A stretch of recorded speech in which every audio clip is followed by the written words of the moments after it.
Next we're going to look at, in chapter 10, we're going to look at valence bond theory. Okay, so we saw in the last chapters that VSEPR,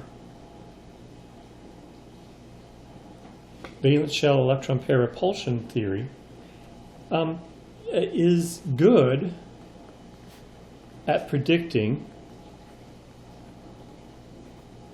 geometry, molecular geometry.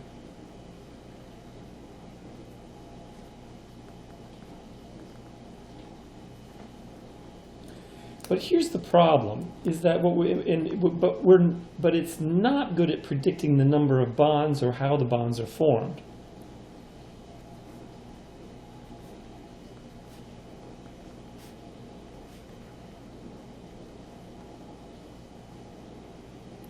Predicting the number of bonds,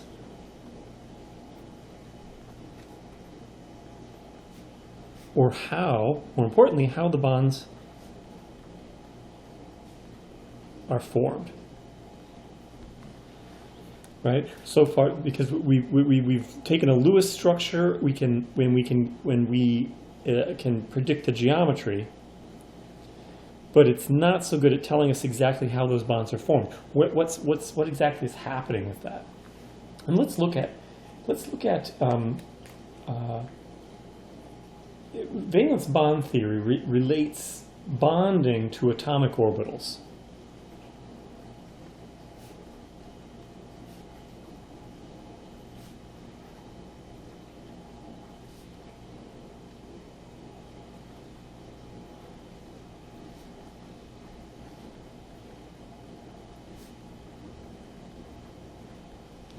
Okay, so here's an example, and this is an example from your text, rather than having me draw it. Well, I will draw it, but then I'll give you an image. And the idea is this: is that electrons in a bond share a common space or a region of overlap between nuclei. So valence bond theory would tell us that electrons in a bond share common space or a region of overlap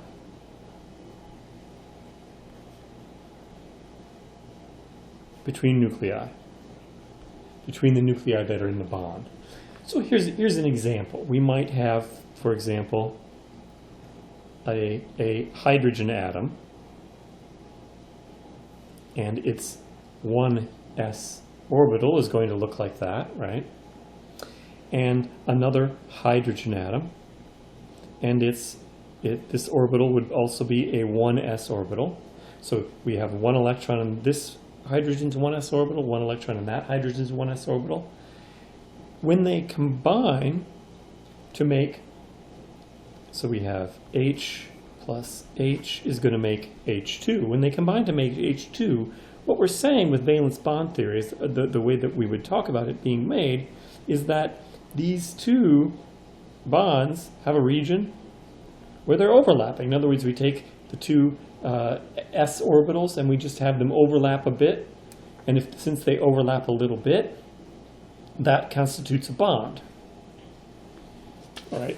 So we could envision, say, for example, here's a nicer picture of what I just drew. We have one s orbital of the hydrogen and another 1s orbital of the hydrogen, making overlapping two 1s orbitals to make H2. Okay, we could envision something along the lines of, let's say we had HCl being formed, right? Hydrogen HCl. So we have a hydrogen and we have a chlorine atom. The valence electron in a chlorine atom is in a 3p orbital, and the 1s orbital of the hydrogen, the 3p and the 1s overlap. We have a hydrogen plus a chlorine, and we make the molecule HCl by having overlap between the 3p and the 1s. So the idea with valence bond theory is we're forming these things like that. Second, where we're not going to put any more than 2 electrons per orbital still.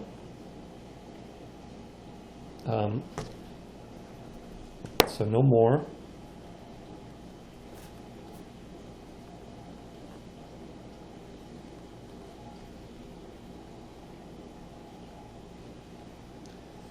And they have to be opposite spin.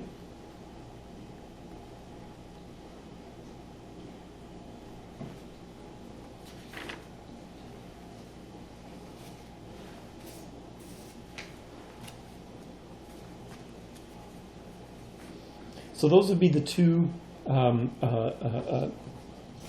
parts of valence bond theory. It works pretty well most of the time. There are a couple of spots where things don't work as well. And let me give you an example. So we saw how this simple overlap accounts very nicely for H2 or HCl using these two simple principles or ideas.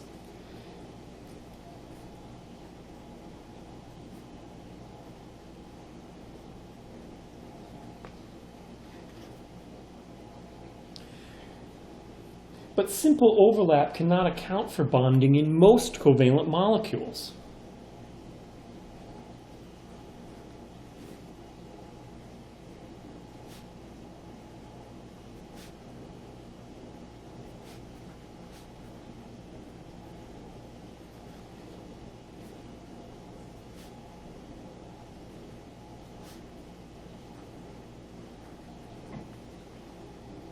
Here is an example. Let's look at methane. Methane is a molecule. If we were to draw it, its Lewis structure would look something like this. And we can even make it fancy and try to draw a tetrahedron on our paper where we have these three things in the plane of the paper, these two, one going back, one coming out at us. Okay. In this molecule, carbon has 8 electrons. Its octet is complete.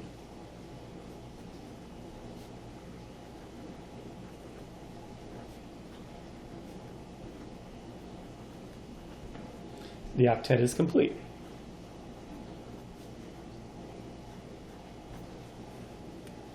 Okay, but let's look at what's going on. Carbon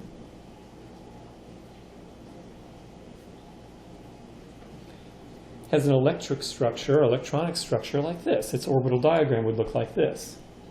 So we would have 2 electrons in the 1s, 2 electrons in the 2s, and 2 electrons in the 2p shell.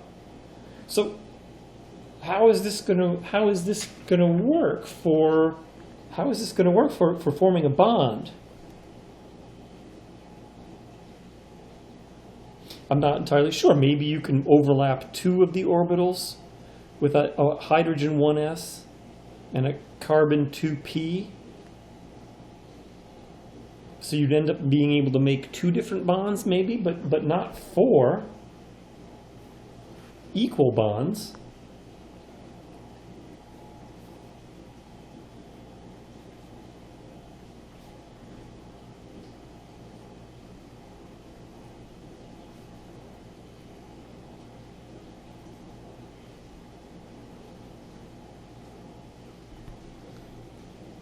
Right? By overlapping, we can maybe make 2 bonds, but not 4 equal bonds. 2 bonds by just overlapping the 1s of the hydrogen and the 2p. But so something's happening here. Something doesn't quite work. Okay, and this is what's going to happen. So what if we were to do this though? What if we were to promote a 2s electron to a 2p orbital? So we would have the carbon looking at the carbon if we were to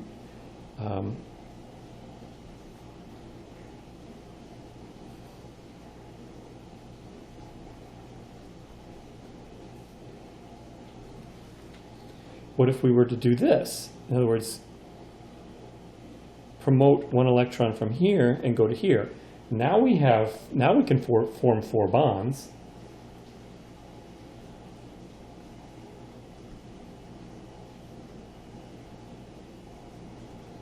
But there's still a problem. P orbitals imply 90-degree angles, but CH4, if you remember the geometry of the p orbitals are such that one lobe of each of the orbitals, x, y, and z, lie on the axis of a Cartesian coordinate system. But the valence bond theory tells us that we have these at 109.5 degrees angles. So here's what we're going to do. We're going to make hybrid atomic orbitals.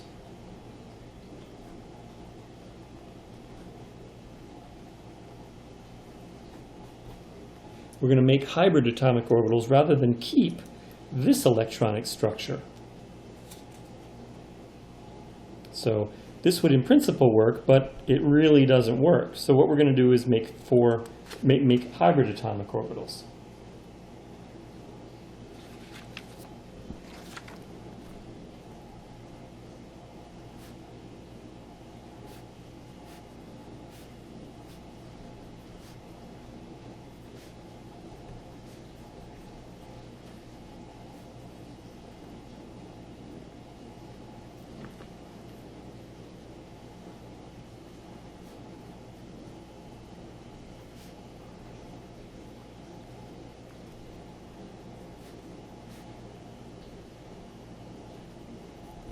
The hybrid orbitals have to be equivalent.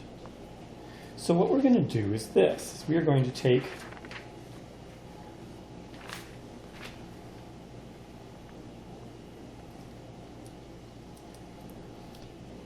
the carbon atom it would have an electronic structure like this. So we're going to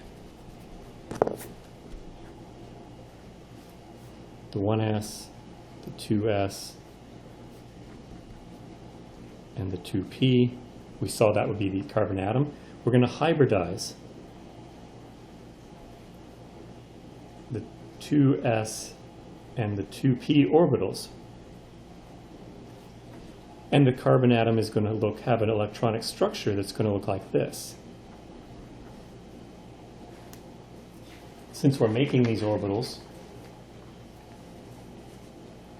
from 1s and 3p orbitals, we're going to call them sp3 hybrid orbitals, and we'd have 1 electron of the carbon in each of those.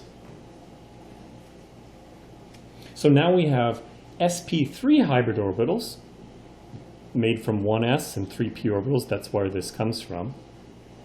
And each is directed at the corner of a tetrahedron rather than having along the xyz axes or being a sphere. So these would be the sp3 hybrid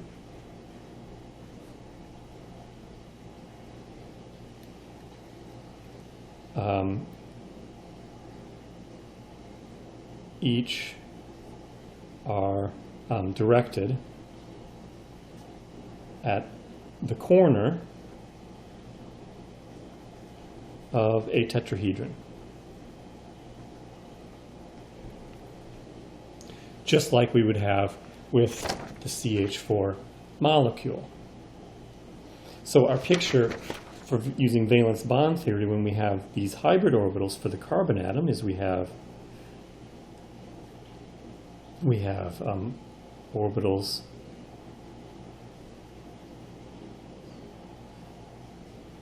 these are sp3 hybrid orbitals, and the hydrogen, so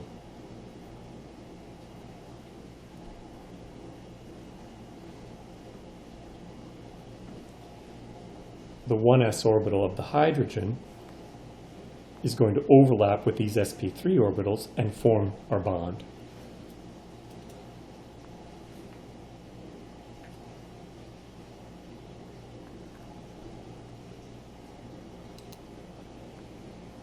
Here is a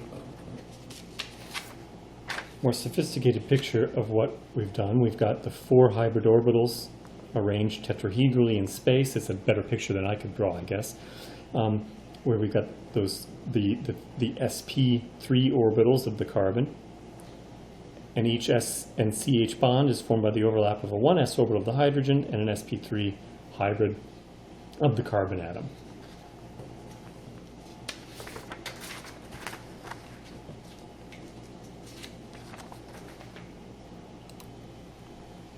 There are different types of hybrid orbitals that we can have. Table 10.2 talks about some of them. We're going to make a table a little bit more complete than that, using our notes, with our notes about hybrid orbitals.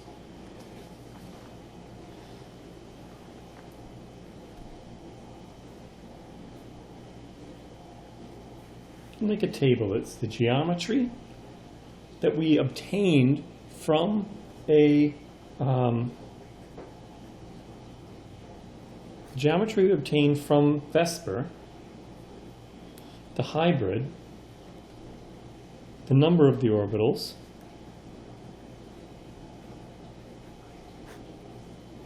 and the example. An example for us that has that. All right. So if the geometry so if the geometry ends up being linear, we have an sp hybrid where we've taken one s and one p orbital,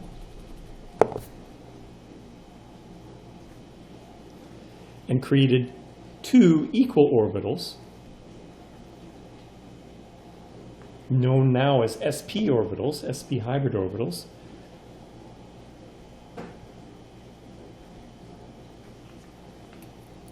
And we see that as an example in beryllium fluoride, BeF2.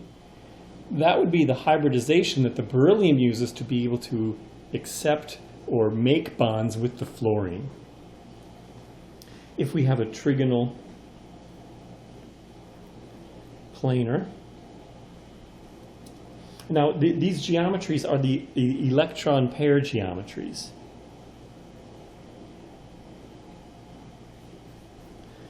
So if we know the electron pair geometry of the molecule, so this is important, the electron pair geometry. If it's trigonal planar, we have sp2 hybrids, where we have 1s and 2p. We're making 3 hybrid orbitals. Boron in BF3 is an example. Tetrahedral. Electron pair geometry, and there are places we're putting electrons around the central atom. If we have a tetrahedral electron pair geometry, our hybridization is sp2, where we've taken 1s plus 3p orbitals. We've made 4 equivalent orbitals. Carbon in CH4 would be an example of that. If we have a trigonal bipyramidal electron pair geometry, our hybridization is going to be sp3d, where we've taken 1s plus 3p plus 1d orbital now, and made 5 equivalent orbitals. And this is the case in p phosphorus and pCl5. In an octahedral electron pair geometry, the hybridization of the central atom would be sp3d2, where we've taken 1s plus 3p plus 2d orbitals and made 6 equivalent orbitals. S in SF6 is an example of that.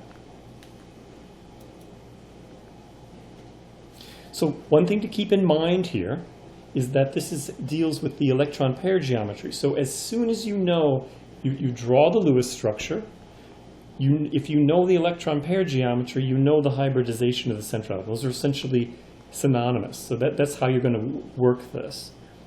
if you know the electron pair geometry of the central atom, you know its hybridization. Here's an example. Ammonia is a molecule. If we draw its Lewis structure, we have a tetrahedral electron pair geometry. The molecular geometry, so since it's in a tetrahedral electron pair geometry, we know the N is sp3 hybridized. Automatically.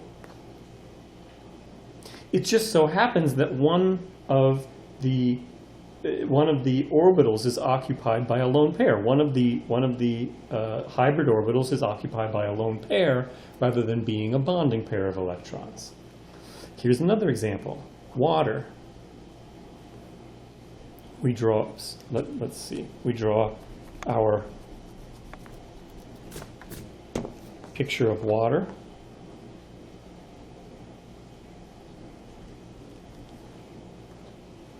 Well, again, it's the same as below. We have a tetrahedral electron pair geometry. Granted, the molecular geometry is bent. In this case, the molecular geometry is trigonal pyramidal, right? But in this case, the electron pair geometry is bent. But we have a tetrahedral, or the molecular geometry is bent, but we have a tetrahedral electron pair geometry. That means the O, the oxygen, is sp3 hybridized also. So these are some examples of how you know. We're going to do a few more examples here in a moment in the next video.